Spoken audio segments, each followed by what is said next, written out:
Bueno, iniciando con testículos, tenemos que estos se van a localizar dentro del escroto, fuera de la cavidad abdominal y cruzados por los cordones espermáticos, que se encuentran en la pared posterior del abdomen y van a descender hasta el escroto por los ligamentos escrotales. Las dos funciones primarias de los testículos es la espermatogénesis y la esteroidogénesis, que es síntesis de andrógenos y de testosterona, es decir, hormonas sexuales. La estructura del testículo comenzamos con la túnica albugínea. Esta va a estar formada por tejido conjuntivo denso y tiene la capacidad de cubrir al testículo. En su superficie interna encontramos a la túnica vasculosa, que es una lámina de tejido conjuntivo laxo con vasos sanguíneos. Debajo de esta encontramos a los tabiques, que están formados únicamente por tejido conjuntivo. Y los tabiques, pues tenemos que los testículos van a estar divididos por 250 lobulillos, que un lobulillo tiene de 1 a 4 túbulos seminíferos. Entonces, recordemos que los túbulos seminíferos, pues su función es la producción de espermatozoides. Y en este corte histológico observamos un aumento de túbulos seminíferos, encontramos al tabique, que es tejido conjuntivo, la túnica vasculosa, tejido conjuntivo laxo con vasos sanguíneos, y la túnica albugina, tejido conjuntivo denso. En el siguiente corte histológico, pues este va a ser igual de testículo y encontramos en lo más externo a la túnica albugínea, debajo de ella, en su superficie interna, la túnica vasculosa y debajo de esta encontramos a los tabiques. Al lado de los tabiques encontramos los lobulillos y debajo de los lobulillos encontramos los túbulos seminíferos, que dentro de su luz vamos a encontrar unas evaginaciones longitudinales, que son las colas de los espermatozoides, que pues aquí prácticamente en lo que está marcado con X no se va a poder visualizar su luz por el corte tangencial. Y en la siguiente diapositiva también pues podemos observar igual un corte histológico de el testículo y bueno, encontramos a los túbulos seminíferos, que tienen un epitelio seminífero, van a estar rodeados de su lámina propia y cerca de los estereocilios vamos a encontrar a las células de Sertoli, mientras que en la periferia encontramos a los fibroblastos y va a haber una escasez de fibroblastos también, y en la periferia encontramos a las células de Leydig. Bueno, dentro del túbulo seminífero pues encontramos espermatogonias, que van a ser los espermatozoides como inmaduros. Después encontramos los espermatocitos primarios y las espermátides, que estos son los espermatógenos ya maduros. Las vías espermáticas derivan del conducto mesonéfrico y de los túbulos excretores mesonéfricos. La porción de este conducto va a iniciar en el conducto del epidídimo, que el epidídimo va a ser un órgano en forma de media luna que va a medir 7.5 centímetros de longitud y se va a dividir en 3 porciones: cabeza, cuerpo y cola, y va a estar compuesto por los conductillos eferentes y el conducto del epidídimo. Las células principales del epidídimo tienen estereocilios que se van a extender desde la superficie luminal de la célula, y va a tener células basales que van a ser pequeñas y redondas que descansen sobre la lámina basal. Estas van a tener una función absortiva como secretora. Después siguen los conductos deferentes, que es la continuación directa de la cola del epidídimo. Va a estar recubierto por epitelio cilíndrico pseudoestratificado e igual va a tener células con estereocilios y células basales. Este va a ser un componente del cordón espermático que va a contener las estructuras que se dirigen hacia el testículo. Después siguen los conductos eyaculadores, que estos van a conectar al conducto deferente con la uretra, y pues los espermatozoides van a ser expulsados con fuerza desde el epidídimo hasta el conducto deferente. Este va a tener epitelio cilíndrico simple, células con abundantes gránulos, estos van a estar pigmentados amarillos y no va a tener una pared propia. Las glándulas accesorias del aparato reproductor masculino producen secreciones que forman el semen y facilitan el transporte y nutrición de los espermatozoides. Estas glándulas son las vesículas seminales, la próstata y las glándulas de Cooper. Estas están reguladas por hormonas como la testosterona y la dihidrotestosterona. Y bueno, vamos a comenzar con las vesículas seminales. Estas son dos vesículas alargadas y muy tortuosas que se encuentran detrás de la vejiga, justo al lado de los conductos deferentes. Su función principal es secretar un líquido espeso, blanco amarillento, que es rico en fructosa. Esta fructosa es muy importante porque es la fuente de energía que usan los espermatozoides para moverse. Además, esta secreción también contiene aminoácidos, prostaglandinas y otros azúcares simples. Las prostaglandinas ayudan a facilitar el movimiento del esperma dentro del tracto femenino. Durante la eyaculación, la musculatura de estas glándulas se contrae para expulsar su contenido hacia los conductos eyaculadores, y todo esto está regulado por la testosterona, que mantiene su estructura y función. Ahora hablemos de la próstata, que es la glándula sexual accesoria más grande. Tiene forma y tamaño de una nuez y se encuentra justo debajo de la vejiga, rodeando la uretra. Su función es secretar un líquido claro y ligeramente alcalino que protege y activa los espermatozoides. Este líquido también ayuda a neutralizar la acidez de la uretra y de la vagina. La próstata está formada por muchas glándulas agrupadas en zonas. La zona periférica es la más grande y es donde suelen aparecer los carcinomas prostáticos. Por eso es que se explora en un tacto rectal. Además, la próstata produce varias sustancias importantes. El PSA, antígeno prostático específico, que se usa como marcador clínico del cáncer de próstata, la fosfatasa ácida prostática y fibrinolicina, que ayuda a licuar el semen para que los espermatozoides puedan moverse con más facilidad. Y bueno, finalmente están las glándulas de Cooper o glándulas bulboretales, también llamadas así. Son pequeñas, del tamaño de un chícharo, miden 1 centímetro y están ubicadas en el diafragma urogenital. Su función es secretar el líquido preseminal que aparece antes de la eyaculación. Este líquido lubrica la uretra y neutraliza los restos ácidos de la orina, preparando el camino para que pase el semen. Estas glándulas también funcionan bajo el control de la testosterona y su secreción contiene mucopolisacáridos como galactosa y ácido ciálico. En resumen, las glándulas accesorias trabajan en conjunto para nutrir y proteger y facilitar el transporte de los espermatozoides. Sin ellas, el semen no cumpliría su función reproductiva de manera adecuada. Los ovarios van a ser dos órganos pares que van a medir 3 centímetros de longitud, 1.5 de ancho y 1 de grosor. Estos van a tener forma de almendra y histológicamente van a estar estructurados por una corteza y una médula, que en la corteza es donde vamos a tener a todos nuestros folículos ováricos, que son todos estos que están como en la periferia, digámosle. Y en la médula vamos a tener pues tejido conectivo laxo y vasos sanguíneos tortuosos. Estos van a tener dos funciones principalmente, que van a ser la producción de gametos y esteroides. La superficie del ovario va a estar cubierta por una sola capa de células cúbicas, que este se le va a llamar epitelio germinativo, pero este nombre va a venir de antaño porque pues antes se pensaba que las células provenían de ahí. Y actualmente sabemos que las células, estas células germinales primordiales tienen un origen extragonadal. Después de esto, en donde dice TA, hace referencia a la túnica lujínia, que es, como podemos ver, es tejido conjuntivo denso.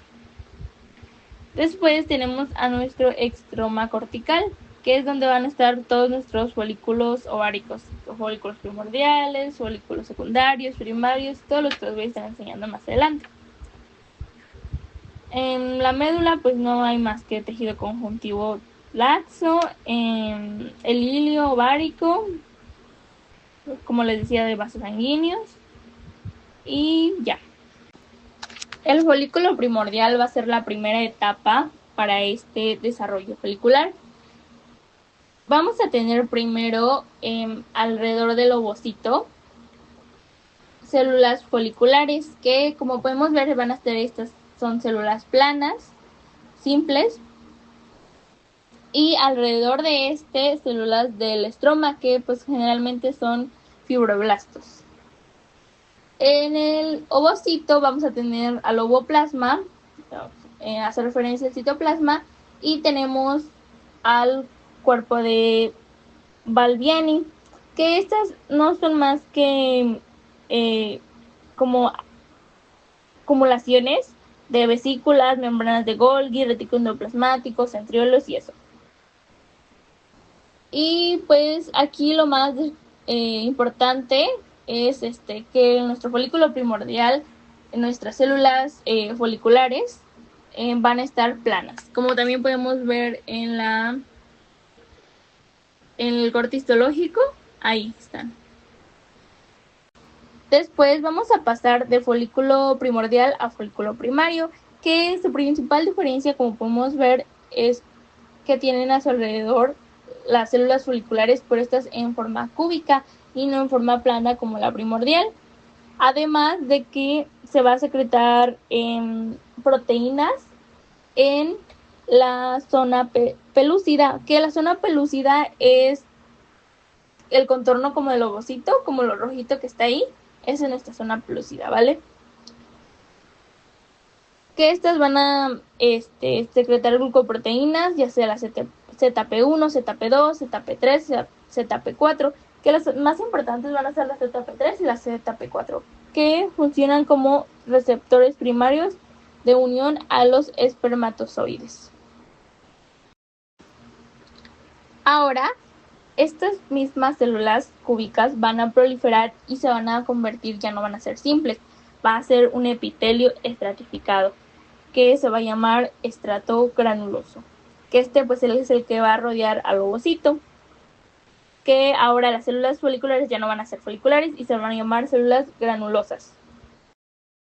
Siguiendo con el próximo folículo, es el folículo secundario, que pues va a estar caracterizado porque va a tener un antro lleno de líquido, que van a tener factores necesarios para el crecimiento folicular y de los ovocitos.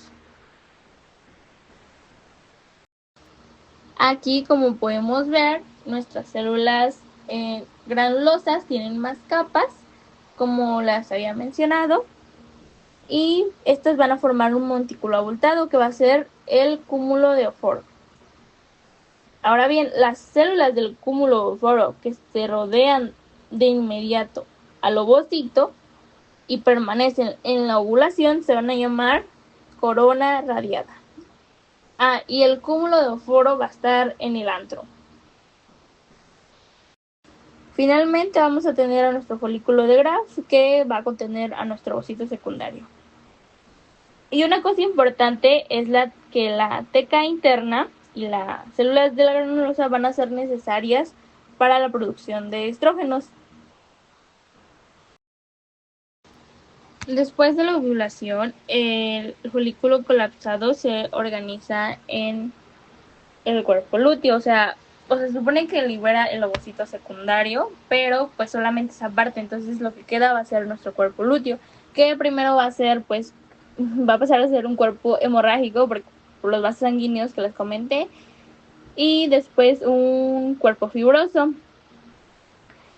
También va a contener las células luteínicas de la granulosa y las células luteínicas de la TK, que las células luteínicas de la granulosa secretan estrógenos, progesterona e inhibina, y las de las luteínicas de la TK, andrógenos y progesterona. Pues como pueden ver, tiene como forma de nube, y pues esto, cuando encontramos un cuerpo lúteo, un cuerpo amarillo también llamado, pues da indicios de que pues hubo un ciclo ovárico. Las trompas de falopio es un órgano par, el cual se extiende desde el útero hasta los ovarios. Tiene la finalidad de transportar al óvulo del ovario al útero, dándole el ambiente necesario para la fecundación y también para su desarrollo inicial del cigoto. Mide de 10 a 12 centímetros de longitud y se divide en 4 segmentos macroscópicos, que es el infundíbulo, la ampolla, el istmo y la región uterina. Tenemos los segmentos macroscópicos y en rojo tenemos la porción uterina. Mide alrededor de 1 centímetro de longitud y se ubica dentro de la pared uterina y se abre hacia la cavidad del útero. De color morado tenemos al istmo y en azul tenemos a la ampolla. Este es el segmento más largo, formando así 2/3 partes de la longitud total. Aquí es donde ocurre la fecundación. Y en verde tenemos al infundíbulo, el cual es un embudo que continúa con el ovario. En amarillo podemos ver a las fimbrias, las cuales van desde la boca del infundíbulo hacia el ovario. Las capas histológicas de las trompas de falopio van a ser 3: serosa, muscular y mucosa. La serosa es la parte más externa y está conformada de mesotelio y una capa muy delgada de tejido conjuntivo. La muscular, o también llamada como intermedia, va a estar formada exteriormente por una capa longitudinal y esta va a ser más delgada. La interna va a ser circular y va a ser más gruesa. Y bueno, vamos a tener la capa mucosa, o también llamada como interna, la cual va a presentar pliegues longitudinales delgados. Estos los vamos a encontrar en la ampolla de manera más abundante y también más compleja, y en el istmo van a ser muchísimo más pequeños. Esta mucosa va a tener un revestimiento, el cual es un epitelio cilíndrico simple, el cual va a estar compuesto de células ciliadas y también células no ciliadas, como en la imagen de abajo las podemos observar. Y bueno, sus características es que las células ciliadas las vamos a encontrar más en el infundíbulo y en la ampolla. Y en cambio, las células no ciliadas van a ser secretoras de un líquido que provee las sustancias nutritivas para el óvulo. La vagina es un órgano tubular fibromuscular, es decir, es una estructura anatómica en forma de tubo que contiene tejido fibroso y tejido muscular. Esta actúa como conducto para el flujo menstrual y la salida del feto durante el parto. También es un órgano de copulación y forma parte de la barrera inmunológica gracias a su flora bacteriana y a su pH ácido que contiene. La vagina está revestida por un epitelio plano estratificado no queratinizado. Aunque no está queratinizado como el de la piel, puede mostrar cierta acumulación superficial de células aplanadas con citoplasma eosinófilo. También carece de células propias, pero su superficie se mantiene húmeda gracias al moco cervical que se encuentra dentro de ella. El epitelio responde por medio de estrógenos, acumulando glicógeno que favorece el crecimiento de Lactobacillus. Pasando a las características histológicas de la vagina, podemos encontrar la mucosa, la lámina propia, la muscular y la adventicia. Empezando por la mucosa. En la mucosa podemos encontrar pliegues, que son roturas vaginales. Y también no se encuentran glándulas propias. En la lámina propia encontramos tejido conectivo laxo, abundante en fibras elásticas, vasos sanguíneos y linfáticos.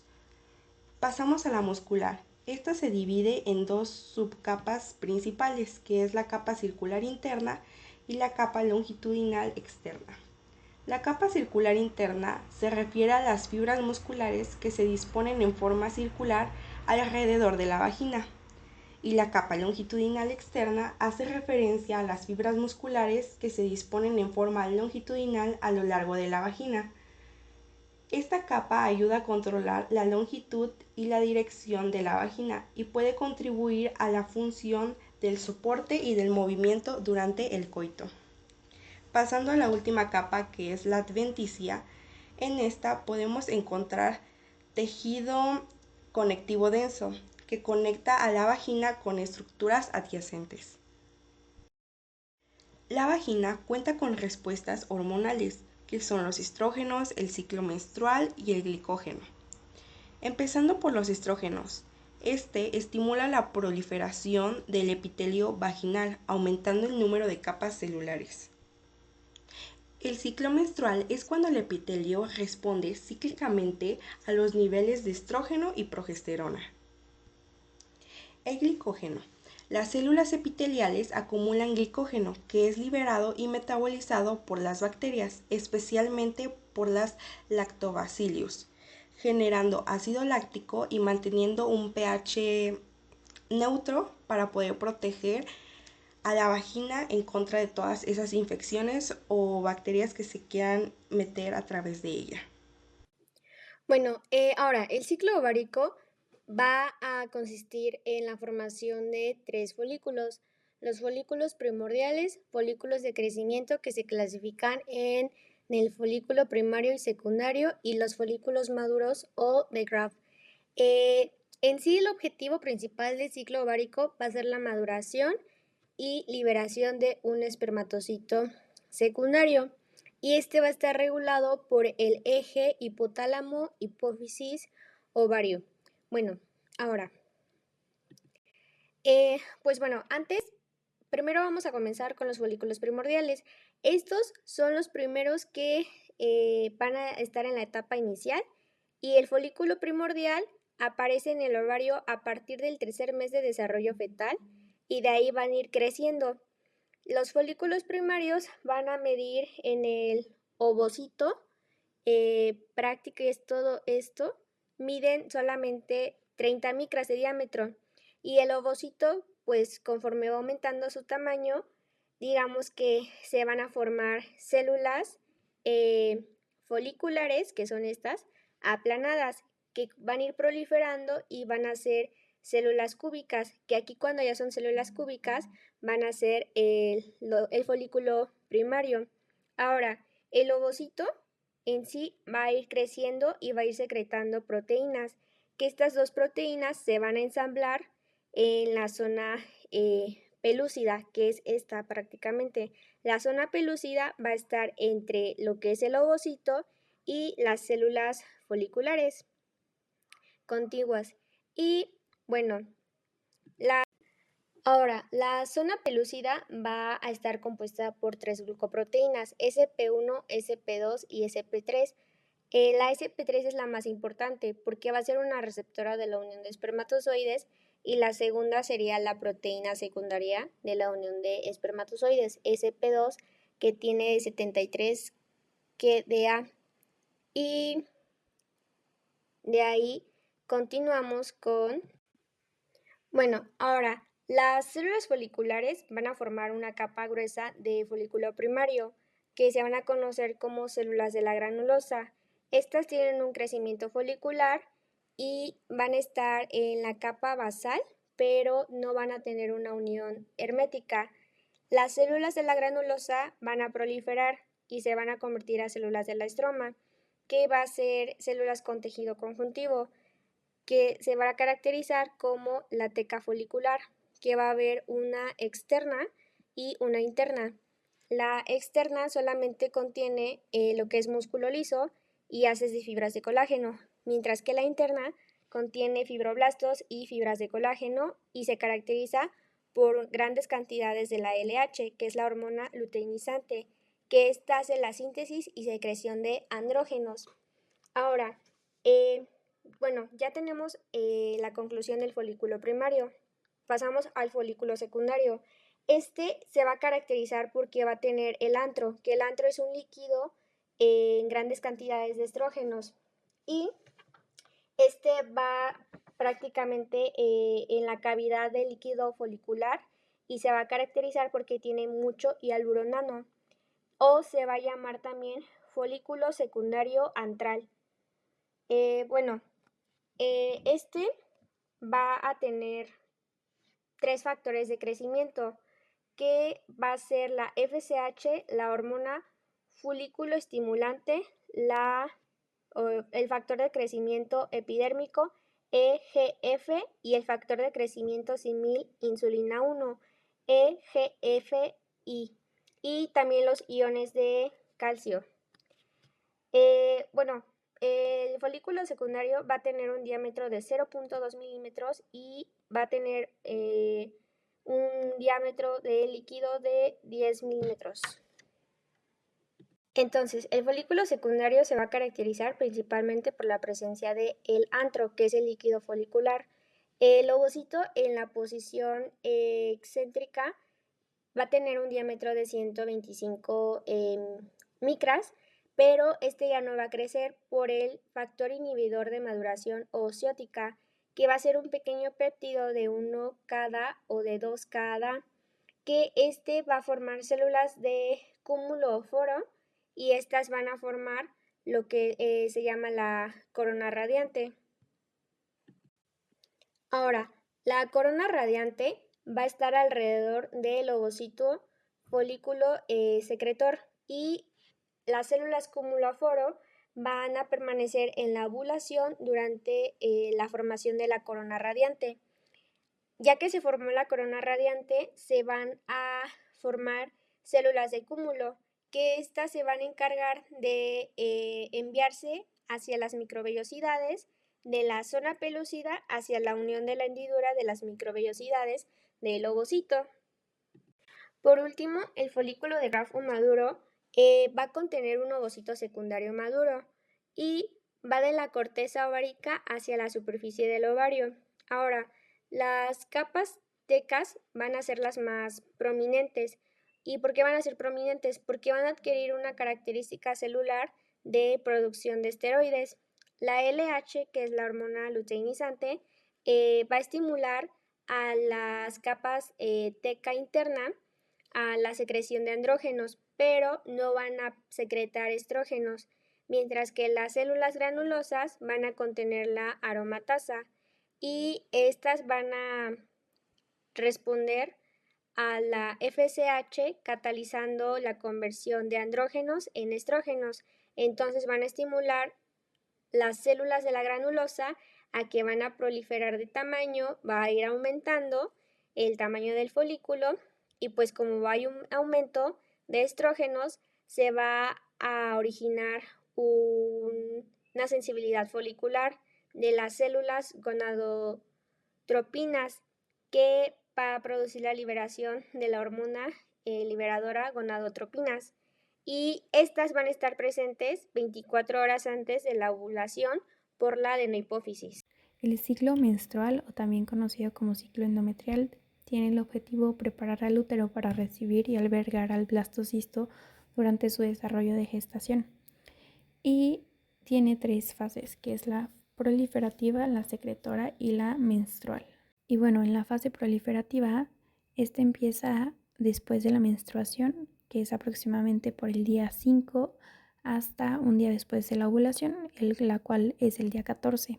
Esta está regulada por estrógenos, y pues bueno, el endometrio nada más va a estar compuesto por una capa delgada de tejido conjuntivo, la cual es de aproximadamente de 1 milímetro, ya que recordemos que aquí únicamente vamos a tener el estrato basal, porque en la menstruación se perdió el estrato funcional.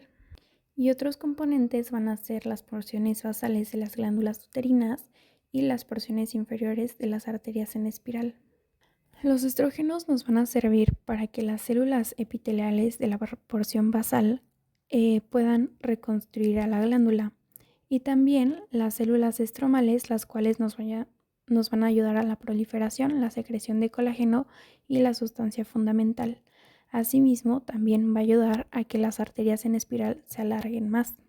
En esta fase secretora va a actuar la hormona progesterona. Su espesor va a ser de 5 a 6 milímetros y se va a caracterizar porque las glándulas crecen y generan más líquido mucoide. Este líquido mucoide es rico en colágeno y este nos sirve para nutrir al producto.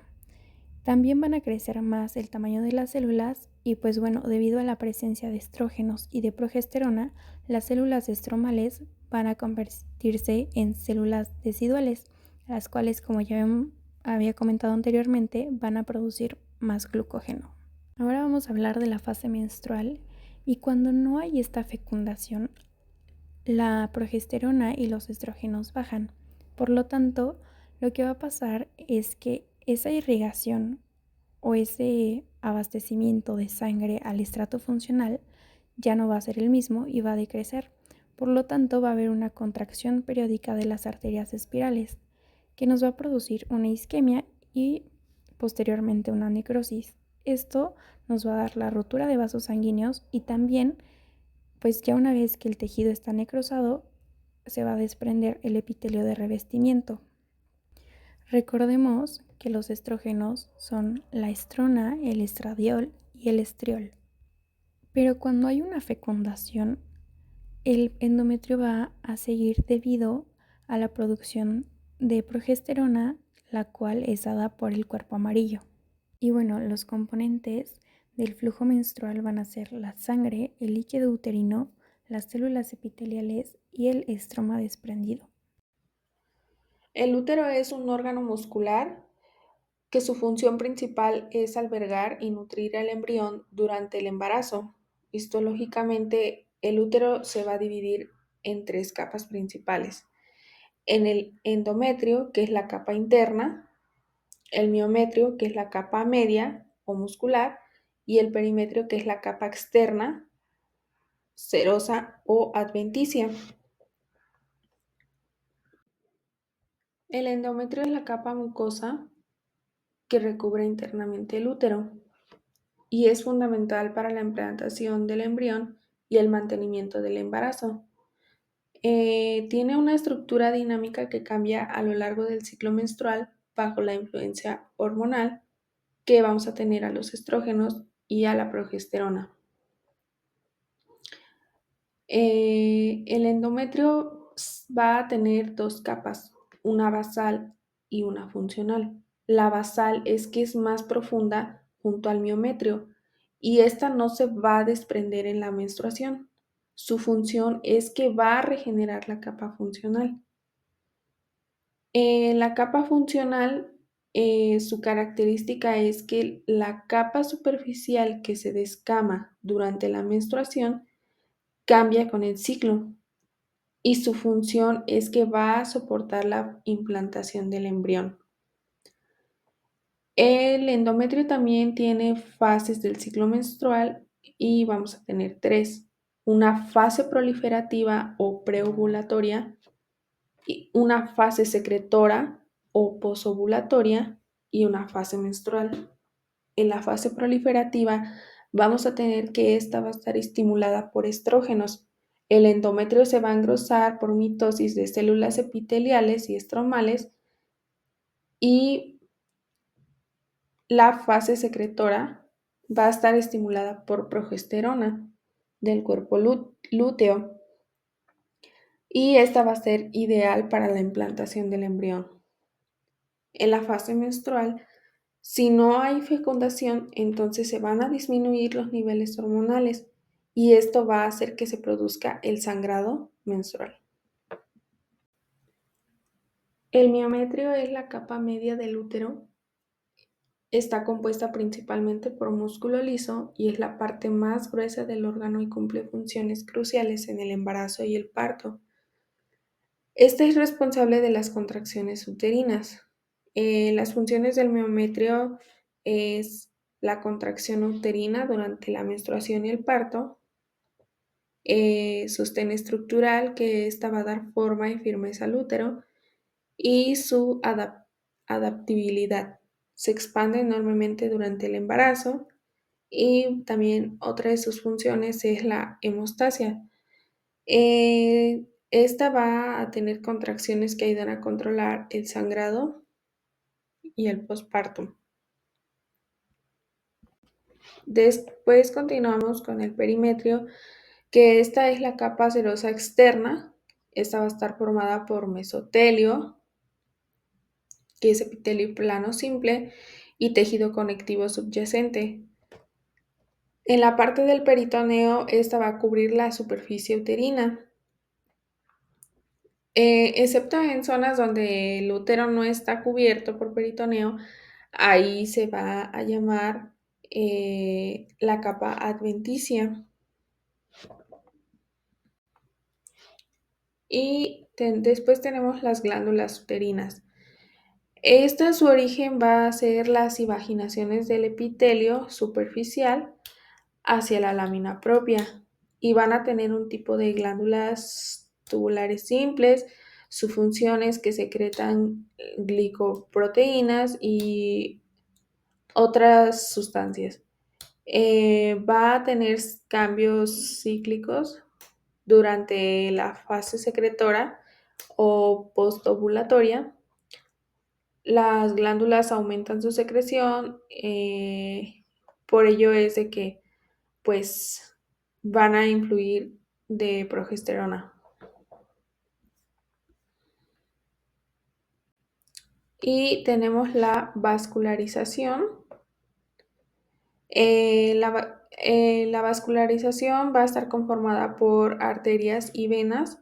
Las arterias uterinas, que estas van a venir de las ramas de las arterias ilíacas internas, y estas pues van a penetrar en el miometrio y van a dar origen a las arterias arcuatas, que estas van a ser las que rodean el útero en el miometrio, y de ellas van a nacer las arterias radiales, y estas van a atravesar el miometrio hasta el endometrio. Después vamos a tener arterias rectas, que estas van a irrigar la capa basal del endometrio, y las arterias espirales, que irrigan la capa funcional y se modifican durante el ciclo menstrual, que estas arterias se van a contraer durante la menstruación, causando isquemia y pues la descamación del endometrio. Y las venas pues van a estar formadas por numerosas paredes delgadas, y pues estas también las conforman los plexos venosos en el miometrio y en el endometrio.